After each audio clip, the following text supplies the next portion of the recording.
Hello everybody, welcome back to the channel where we talk about stuff. Currently in Rotterdam has a very different look than many other places in Europe. It's like a modern and ancient's not the word, city at the exact same time. A lot of it was destroyed previously, obviously, a long time ago, and a lot of it has been rebuilt in like a very modern way. You see like this construction and stuff happening all the time. Oh, also, don't forget to leave a like. It is a free and easy way to support the channel. It's really cold, but I feel like I'm like over exaggerating sometimes because other people are walking around. I don't know if you're going to be able to see them. I keep seeing people who are walking around with either no coats or with shorts on, and I'm not completely fully understanding exactly what's going on. I don't know if you'll be able to see any. There was a couple before who had on, I don't know what that was, who had on shorts. Yeah, as I usually do, I'm just traveling for a bit. My hands are absolutely freezing. I think the light's about to change.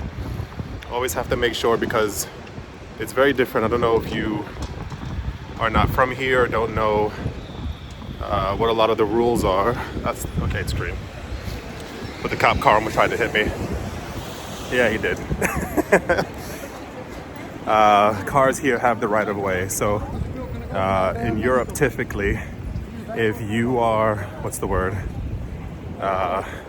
If you do something wrong on red and you get hurt or you hurt their car, you actually have to pay them. It's not the other way around. You can't simply just sue them. I was chatting with a friend and we were talking about the market and where everything is, and it just feels very weird. I don't know if anyone else is feeling the exact same thing. Everything feels so dramatically undervalued. Even if we have like any kind of like spike in price, there's no feeling of like you like euphoria or happiness. It's just simply like, okay, it happened, because everyone is kind of waiting for something so much bigger and grander, and it's difficult to really put into words.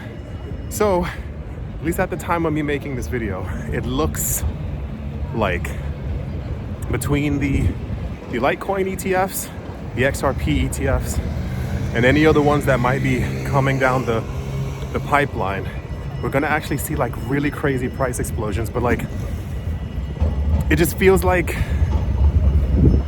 how do I say this? I think no matter what we get, people are gonna be a little bit annoyed or just won't be as satisfied, namely because of the numbers that people keep throwing out there. So once again, hold on, try not to get hit.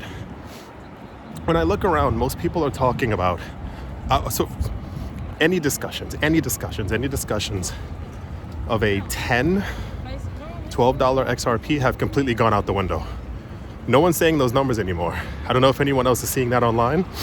The bare minimum that I see everyone talking about is a good 14 to 20. I told you a couple of days ago as well, some people were talking about a $20 XRP as well.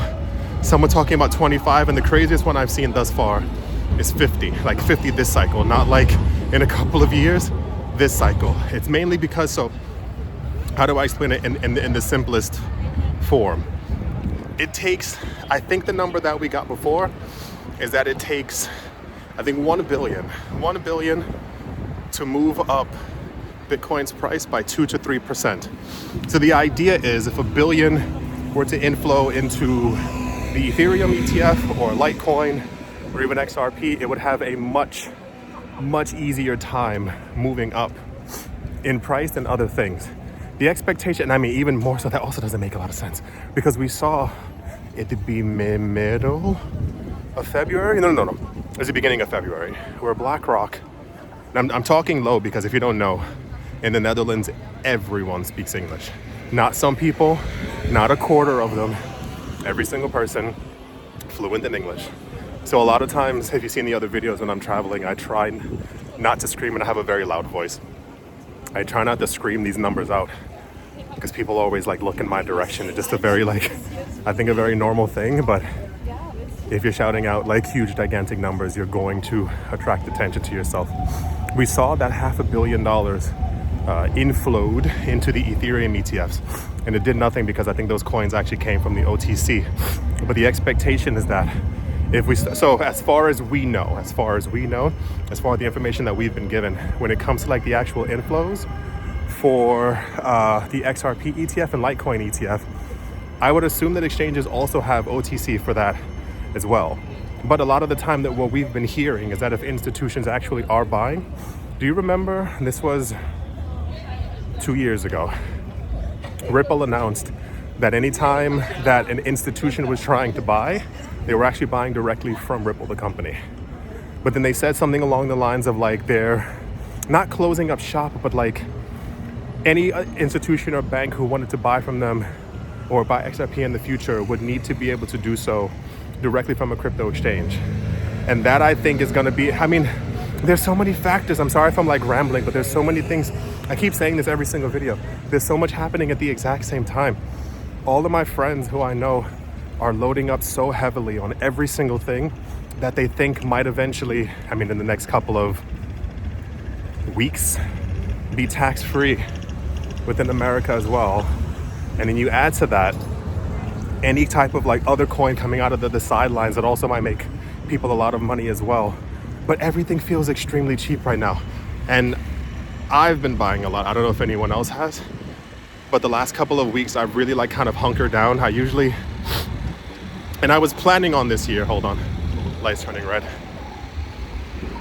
I was planning on this year segueing a little bit again. You can kind of see the city.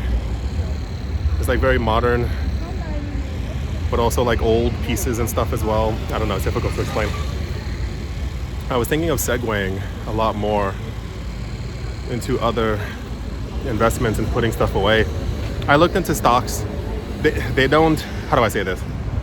I think sometime in the future I'll be able to focus on them a lot more, because I would like something like a little more stable, because as we know, crypto is not the stablest thing that we have on the planet. But in the future, I think I'll focus more on those.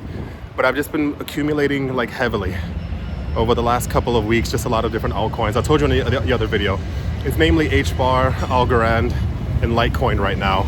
And I mean, the Litecoin thing is also kind of driving me crazy. I don't know if you saw, if you don't follow me on Twitter, if you go there, you'll be able to see it. A lot of people have been posting these charts for Litecoin, saying that it's been in some like ascending pennant triangle, Bart Simpson force of nature kind of thing, some kind of chart. And they're all showing, this is the crazy part, they're all showing like that the next boost up would put us anywhere between 4,000 to 8,000 per coin.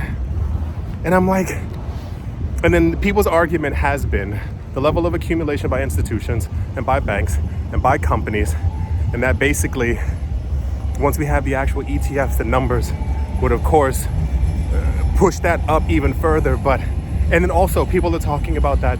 So for those of you who don't know, there's 4 times as much Litecoin as there is Bitcoin. So the maximum is 84 million. People are saying, therefore, trying not to get hit. Thank you. People are saying that therefore the price should easily be 1/4 of it. I don't think we're getting to a $25,000 Litecoin anytime this cycle. But something's up. Something really weird is happening with all of this. Yeah, I have a lot of thoughts, and I'm trying not to just consistently come here and ramble to everyone, but it feels like we're in the middle of something like absolutely insane. And as I said before, everything either pumps or everything goes to zero. There is no real in between. And that's what I think the scariest part for me is. Because a lot of people are going to start timing stuff. Wait, trying to cross the street again. Hold on, there's like so many different subsections, you can't really see it. There's so many different subsections of these streets, if you can kind of see. Wait, let me cross.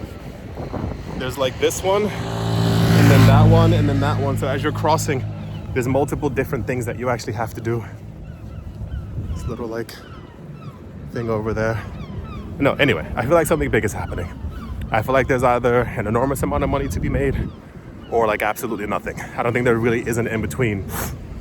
And then the other issue is how many people are going to start timing the market as far as like, once again, let's be realistic here. If we're talking about the $10 XRP, that's an insane increase. The guy's wearing gold. I don't know if you saw that. We're gonna see, like, I thought that threw me off completely. That threw me off. I wasn't expecting a guy dressed in gold playing music. Talking about $10 XRP, that makes a lot of sense. So I'm talking about like a $50 coin.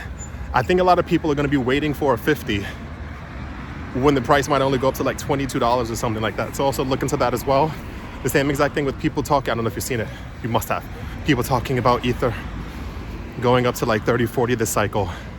I think like 10, 12, maybe 15 is believable. If I didn't mention it before this year, you should all have a cash out number. As far as like if you're planning on taking profits, like what your number is going to be. And it, like, it has to be something that like you are paying attention to, as opposed to you actually trying to time the top of the market. That's a very, very important thing. If you make a 4, 5, 6, 7x on your investment, you're good. Don't get too greedy trying to get like a 13x to be able to brag to other people. If you made an enormous amount of money, you know, take some profits. Don't sit there and wait trying to see if Bitcoin's gonna go to $700,000, $800,000 and then the price begins to drop and you kind of are just waiting until the next cycle. Anyway, I'm walking fast now because I'm trying to get warmer, but yeah. A lot is going to happen. A lot is going to happen. The time frame, once again, we've been hearing for a while, has always relatively been middle February, March. And we're here. I keep saying that. I've been saying that over and over and over. I said it even last year. At the end of the year, from summertime, because everyone kept on saying, in the summertime, by the time we get to the end of the year, the market's going to shift. The market did shift, and now everyone's talking about spring. So here we are. Right. Hope you all enjoyed. It's a different city. It's very pretty. It's just different than you would expect. Hope everybody enjoyed. Hope you all are having a great day, morning, afternoon, evening, wherever you are, wherever you might be. I do hope it's absolutely fantastic. Okay, thank you all once again for watching, listening, liking, commenting, and supporting, and I will most certainly be talking to you all soon. See you.